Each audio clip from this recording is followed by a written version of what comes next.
इश्क मैंने लिख डाला,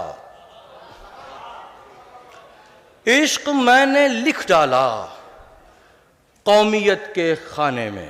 वाह वाह वाह वाह वाह वाह वाह भाई वाह वाह। इश्क मैंने लिख डाला कौमियत के खाने में, कौमियत के खाने में। वाह। और तेरा दिल लिखा शहरियत के खाने में। वाह वाह वाह भाई वाह वाह वाह भाई आमिर अमीर वाह। मुझको तजुर्बों ने ही बाप बन के पाला है। वाह वाह वाह वाह। अहमद शाह साहब की नजर, मुझको तजुर्बों ने ही बाप बन के पाला है।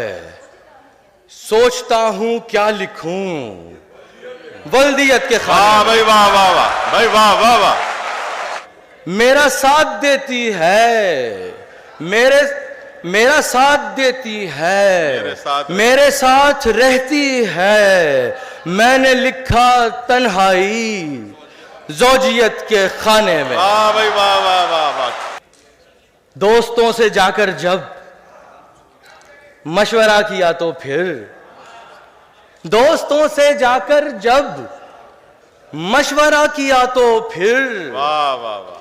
मैंने कुछ नहीं लिखा हैसियत के खाने में। वाह भाई वाह वाह आमिर वाह। इम्तिहान मोहब्बत का पास कर लिया मैंने, अब यही मैं लिखूंगा अहलियत के खाने में। वाह वाह वाह भाई वाह वाह वाह वाह।